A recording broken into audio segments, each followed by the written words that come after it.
couple days ago, my aunt was like, I love your videos, they're really, really great, but I feel like you're really not making your eyes like really, really pop, you know what I mean? And I was like, okay, Aunt Pat, I see you, I see where you're coming from. She said that, I figured I would do a video on how to like really make green eyes pop. Now I already have 2, maybe 3 of those type of videos floating around on YouTube.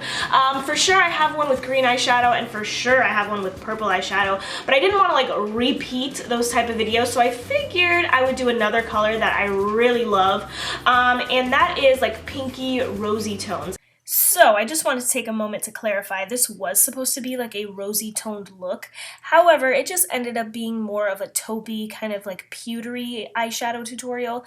Nonetheless, this really does help make green eyes pop. So I hope you enjoyed this video anyway. I will be doing more Lorac Pro 3 tutorials, so look out for that. Let's get back to this intro. And you guys know how much I love the Naked 3 palette by Urban Decay. I love that dang eyeshadow palette. I probably use it like 2 to 3 times a week for work. So I figured why not pick up the Lorac Pro 3 because it is full of those rosy pinky tones, and I feel like I could really, really make my eyes pop with this palette. So if you have green eyes, I think this tutorial is going to be great for you, but of course if you have brown eyes, blue eyes, I think this will work for you as well. But if you guys want to see how I make these green eyes pop, and if you just want to see a tutorial using the Lorac Pro 3, keep on watching. I already have my primer. I of course use the Urban Decay Eyeshadow Primer Potion in Eden. It's my favorite, we all know that. So I'm going to start off by highlighting right underneath my eyebrow, and I'm taking the lightest shade in the palette. This is called Blanc right here. I'm going to pick some up, and like I said, it's going right underneath my eyebrow.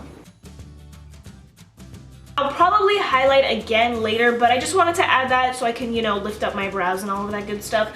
So now I'm going to go in with a transition color, and I always do this first. It kind of just maps out where I want to put my shadows and everything like that. So if I pick up the right brush, I'm going to first,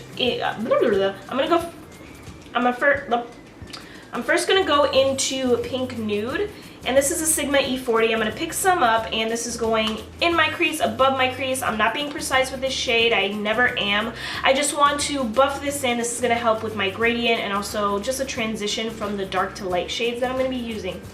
This is a very light shade, so I did about 3 layers on each eye. I don't want this shade to be super pigmented, so just lightly, I wanted that nice like light color. This is also going to help with the blending process. So now I'm going to move on to Cool Taupe. This is a cool kind of taupey brown color. So I'm picking up some up on my Sigma E25, and this is going strictly into the crease. Because I have like a semi-hooded eye, I might bring it up a little bit above. Not on purpose, it kind of just happens, but yeah, I'm just buffing that in. I'm going to pick up a little tiny bit of dark brown, and I'm using the same brush, the Sigma E25, and I'm trying my best to be as precise as possible, putting this right in the crease, and I'm being a little bit more careful with this color. I don't want it too far up. I put a darker color on the lid because I feel like that really helps make my eyes pop, so I'm going to be doing that. That's why I want to build up this crease.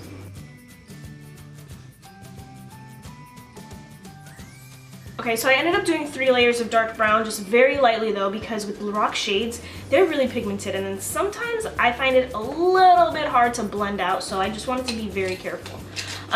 We're gonna go in with the lid shade, and I'm gonna be using Dark Mocha, which is a really pretty like rosy taupey shade, and I'm really excited. Taking the Sigma shader lid E56, picking up some of Dark Mocha and putting this all over the lid. If you guys want to see swatches and everything like that, check out my blog because I have a blog post all about this palette.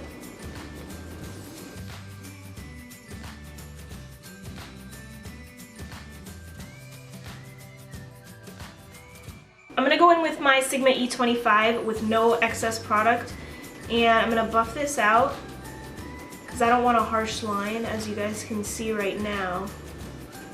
I'm going to mix jet black and dark brown together just to add a little bit more dimension into the crease, and this is a Sigma E36 blending brush.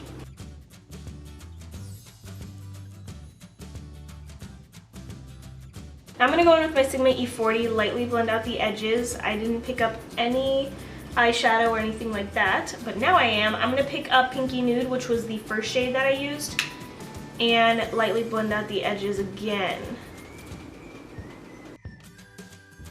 I want just a little pop on the lid, so I'm going to take light pewter, which is this beautiful light pewter color, and I'm putting this right in the center of my lid.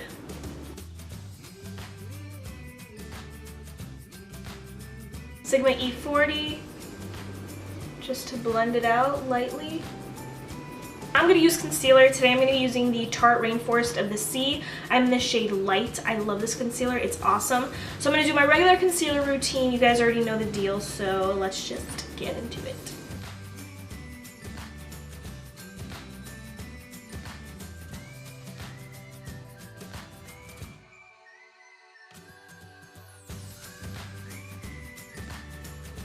So I don't want to use liquid eyeliner. I kind of want something a little bit smokier. So I'm going to take Jet Black and I'm going to just buff this on my lower, not my lower lash line, my upper lash line, just so it gives more of like a smokier, sultrier feel. I set my concealer with a little bit of the NYX color correcting powder in Banana.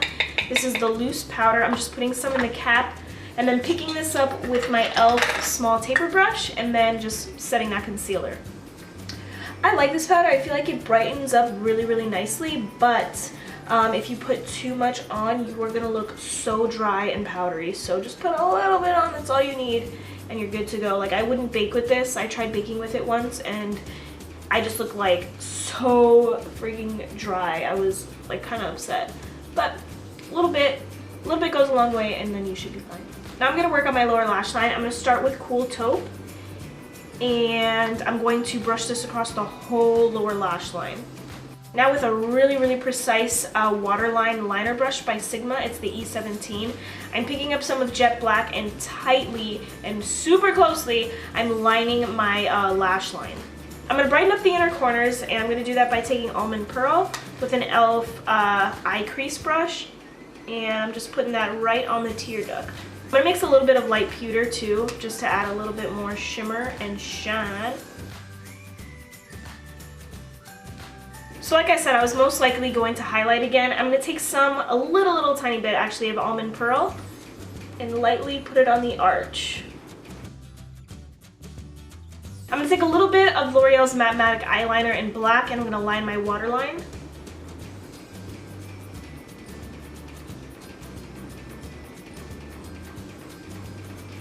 Doing that definitely closes up my eyes because my eyes are so small, but I feel like it really makes the green pop, so I'm going with it. I'm going to be using a new mascara today. I used it once yesterday, but I'm going to use it again today. It's the Maybelline, the Colossal Spider Effect Volume Express. I love the Volume Express cat eyes, so I thought this one would be fun to use, and it's so thin on the tip, and I always get eyeshadow mascara everywhere. I can't talk.